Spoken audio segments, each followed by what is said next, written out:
আসসালামু আলাইকুম বন্ধুরা, আজকে আমি বাড়িতে বানিয়েছিলাম পায়েস। খেতে কিন্তু দুর্দান্ত হয়েছিল, তাই ভাবলাম আপনাদের সঙ্গে রেসিপিটা শেয়ার করি।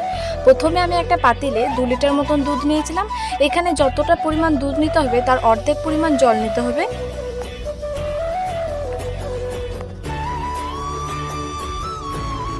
এরপর পাতিলটা আমি গ্যাসে চাপিয়ে দিয়েছিলাম আর দিয়েছিলাম 2টো তেজপাতা আর 2টো এলাচ।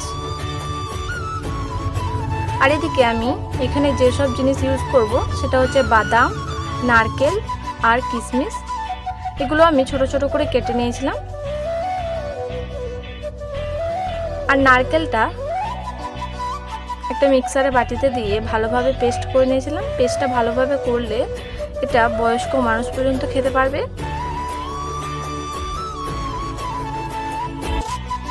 পেস্টটা ভালোভাবে হয়ে গেছে।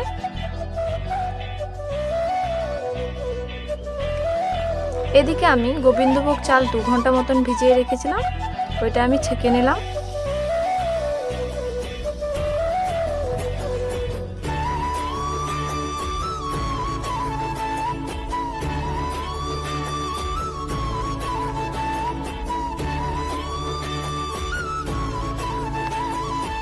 দুধটা অনেকক্ষণ ধরে ফুটিয়ে নেওয়ার পর এরপর আমি চালটা দিয়ে দিলাম।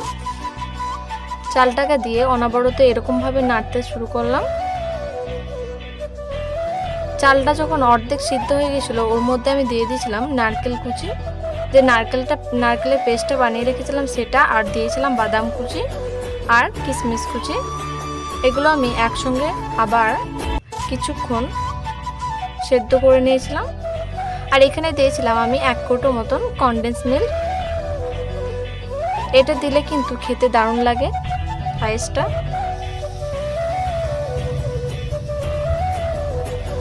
আবার কিছুক্ষণ আমি পায়েসটা করে নিয়েছিলাম।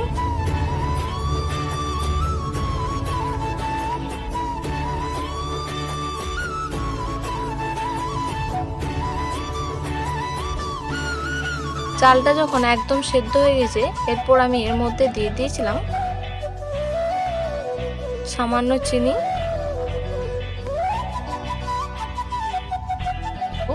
আমি এখানে কনডেন্স মিল্ক ইউজ করেছি তাই অল্প পরিমাণ চিনি দিয়েছিলাম। এরপর আবার আমি 2 মিনিট মতন একসঙ্গে মিক্স করে নিয়েছিলাম যাতে চিনিটা গলে যায়।